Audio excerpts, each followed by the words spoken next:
Hello and welcome to my channel. So today's video is all around how much money is enough for financial freedom.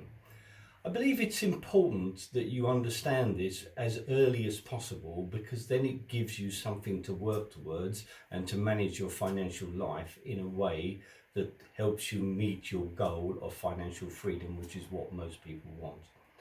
So no matter how old you are, most people want to retire at some point. Other people just don't want to have to work for money and they want to be able to do what they want to do in terms of their career. Say they want to do charitable work or they want to do artistic work, which may not pay them enough money, but they want the amount of income that they require. Okay, so the two things are the same. Whether you're retiring or whether you want financial freedom, it's just retirement normally occurs at around 60 and above. So how do you know how much money is enough? This is what this video aims to answer on your behalf, and I think you're going to find it really useful. So how much is enough? Okay, before we get into it, let's cue the intro.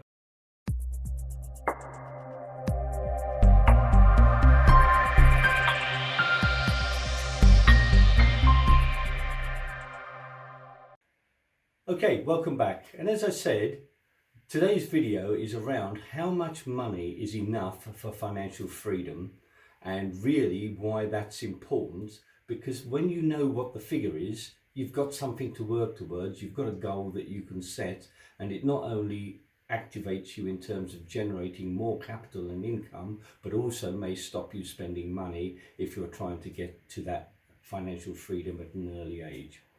So surprisingly enough, it's not actually a question of capital, it's a question of secure income.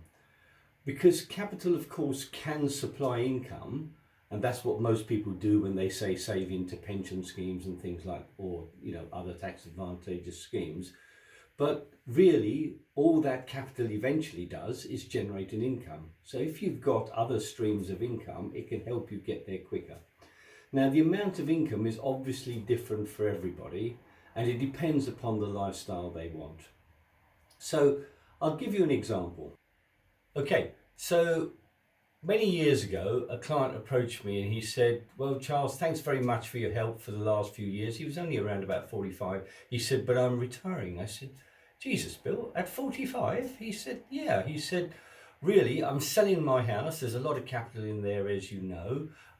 I've got a bit of pension built up, as you also know. I've got other savings built up. So what I'm literally going to do is to buy a caravan down by the coast and by a river. And I'm just going to go fishing and have a very, very low expenditure lifestyle and live in the caravan. I thought, well, okay, each to their own, but it goes to prove that it is possible once you know exactly what you want and the figure that's relevant to you. Okay, so once you know the figure that's relevant to you, or how do you know the figure that's relevant to you? So your lifestyle is obviously determined by your expenditure. So the very first step is to keep accurate expenditure records. Now, there's plenty of programs out there which help you do that, and even a simple Excel spreadsheet would do it, provided you do it regularly and religiously, and every week you record literally everything you spend. And I have got a video explaining how to do that called Manage Your Cash Flow to Grow Your Wealth. So if you have a look at that video, it'll explain how to actually set that system up in a proper manner. Okay, so once you've determined what your expenditure actually is on a regular basis, what you then do is you take that expenditure and you split it into three sections. So first thing is the minimum amount of money that you have to spend. So that may be on food, gas, electricity, that kind of thing. Then the next level up is a reasonable lifestyle. So that'll be your car, but for some people that may even be in their minimum, right? So it depends. So reasonable lifestyle, some people will say, well, I want at least one holiday a year. Some people will say two.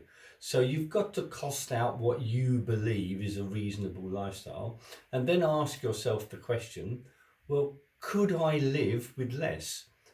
And if the answer is yes, I believe you could, well, don't project that into the future. Do it now, because if you believe you can live with less when you stop work, then you're better off testing it while you are in work, right? So that's a good thing to do on your reasonable lifestyle. So the third level is an aspirational lifestyle. Now, then again, the question is what level is that? It's going to be different for everybody.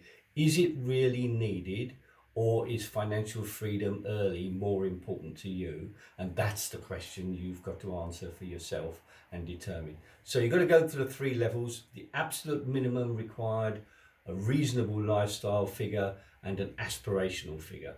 And which out of those 3 are you going to try and hit in terms of income? That's the point, not capital. Okay, so once you've decided on an amount of income that is enough for you, make sure you keep your figures going, keep recording your expenditure. Over a number of years, you'll be able to stabilize and know exactly what it is you need, and then determine how much income is enough. And then if your income streams, which I would imagine would be higher before you go into financial freedoms, then you should be saving the excess to get you the capital that you need to retire or build your income streams. So knowing where your money goes is really important, and it helps you to avoid expenditure that really doesn't meet your goals. And lastly, as I say, you've got to decide what that figure is and then go from there. So the next point is, if it's not just a matter of building capital, can you build additional income streams? Now, the income streams you build should be as secure and sustainable as possible. Now, usually, if that's investments into, say, the stock market and things like that, then you're going to have to get a very low return on capital invested, because if you're fully invested in the markets, your capital could drop. So it's a low return on capital invested. Now, rented property could work, but 1 property is risky. Ideally, you need about 3, really. So if one has a void period, you haven't got a tenant in for a while, it gives you time to, the other 2 will give you time. So that's a skill base that's worth acquiring, rented property. Now, the more income streams that meet your reasonable lifestyle needs, the better off you are. Some people will say, well, I've got a business, I'll appoint somebody in there to run it. Well, unfortunately, one business is always a risk. You never know. Something always can go wrong with a business, and sometimes completely out of your control, and therefore you're better off, if you've got a business at the moment, to try and extract capital for that and then put it into another business, or maybe into rented property to generate income over the long term.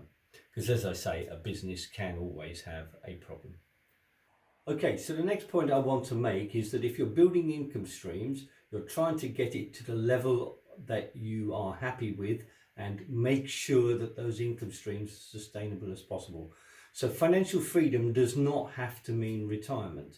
It could mean, as I say, going into another type of work which may not pay as much. But you've got to know your figure as to how much income is enough for you and for your family, if that's applicable, before you make a leap out of any high-paying income-producing work. Now, if you are working on capital, make sure there isn't a big risk to your capital. If you've got properties, well, what happens if the interest rate varies dramatically or something like that, right? So work out the risks to your capital and make sure that you've reduced those risks as much as possible. Okay, so in summary, first of all, keep careful expenditure records. You need to have that going for a number of years before you can be absolutely certain as to what it works out to on an average basis. Decide the level of net income you want for the lifestyle you want in the long term. Work out the figures as early as possible and then work towards them by either reducing your expenditure or increasing your safe income streams. And when I say safe, make sure that your income streams are sustainable for the long term. That's the point. Okay, hopefully you enjoyed that video. Thanks very much for listening. If you enjoyed it, please give us a like and subscribe. But thanks for listening, and bye for now.